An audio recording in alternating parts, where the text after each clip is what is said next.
दोस्तों उम्मीद है सब खुश हूंदो खैरियत सां हूंदो। अॼु तव्हांजे लाइ मास्टर मंज़ूर जो बरखा में पहिरियों एल्बम जेको 2005 जी शुरुआत में रिलीज़ थियल आहे। एल्बम तमामु सुठो आहे ऐं हिन एल्बम जी सिलेक्शन जेका कई आहे ज़ुल्फ़कार मंगी साहब ऐं एल्बम जेको आहे तमामु बहितरीनु आहे। ऐं तव्हांखे ॿुधायां त हिन में बेस्ट गानो जेको आहे मुंहिंजी पसंदि जो त हिकिड़ो ई आहे, हिन में मुंहिंजो ॿुधल बि आहे ऐं मशहूरु गीत बि आहे। गीत जा बोल आहिनि मतां मूंखे दिलि तां लाहे छॾी, मुंहिंजो कोई नथी ॿियो तोखां सिवा। तमामु बहितरीनु गानो आहे, तमामु बहितरीनु ज़बरदस्त गानो आहे। ऐं कुझु दोस्तनि जा कमेंट्स आहिनि उहे शामिलु कंदासीं। उन खां पहिरियों तव्हांखे ॿुधायूं त हीअ रिलीज़ इंफॉर्मेशन वीडियो आहिनि ऐं हिन वीडियो में असां कोई बि गीत शामिलु नथा कयूं। पहिरियों कमेंट्स जेको वहीद भाउ कयो आहे त बरखा में पहिरियों एल्बम रखो, तो वहीद भाउ तव्हांजी फरमाइश पूरी कई से भाउ। ऐं उन खां पोइ ॿी कमेंट्स वहीद भाउ जी आहे 27 मिक्स एल्बम आहे मास्टर मंज़ूर जो।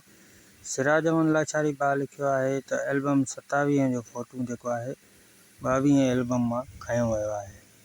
बिल्कुलु अदा ईअं त कंपनी वारा कंदा रहंदा आहिनि, फ़ोटू थोरो वॾो नंढो करे हलाईंदा बि आहिनि।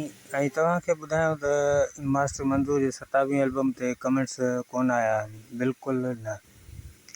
हिकु ॿ कमेंट्स आयो जेको शामिलु कयोसीं ऐं लॻे थो काफ़ी दोस्तनि खे मास्टर मंज़ूर जा एल्बम पसंदि न आहिनि। जिनखे पसंदि आहिनि उहे उन्हनि एल्बमनि ते कमेंट्स अचनि था, 3-3 4-4 5-5 बि अचनि था, कॾहिं कॾहिं 8-8 बि अचनि था कमेंट्स।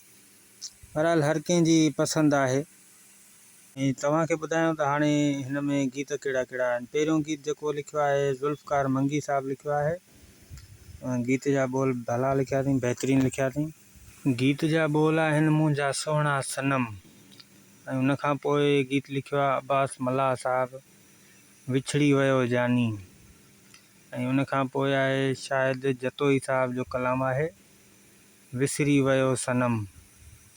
उन खां पोइ आहे सखी राणी साहब आहे, उनजी शाइरी आहे, खीर जहिड़ो अछो सोहणो सनम।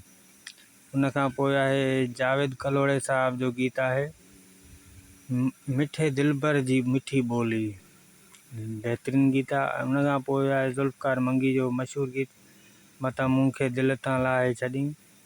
उन खां पोइ आहे ग़ुलाम मुस्तफ़ा भट्ट साहब जी शाइरी आहे, गीत जा बोल आहिनि वठण ईंदा वणी ईंदा। उन खां पोइ आहे ॾाढो शेख साहब जी शाइरी आहे, जोड़ी छिनी पियो वञे वञे। इहो बि मशहूरु गीत आहे मास्टर मंज़ूर जो। उन खां पोइ आहे अनवर मंगी साहब जो गीत आहे, मां त गुलनि जी सेज विछायां सोणे यार जे लाइ। उन खां पोइ आहे पीर बख़्श मशहूरु शाइर सोलंकी साहब, सोहणनि जा टोला ॾिसी। ऐं एल्बम तव्हांजे साम्हूं हुयो, एल्बम सॼो कंप्लीट थी चुको। अव्हांखे कीअं लॻो वीडियो? पसंदि आयो हुजे त कमेंट्स ज़रूरु कंदा, लाइक बि कंदा, पंहिंजी क़ीमती राय ज़रूरु ॾींदा।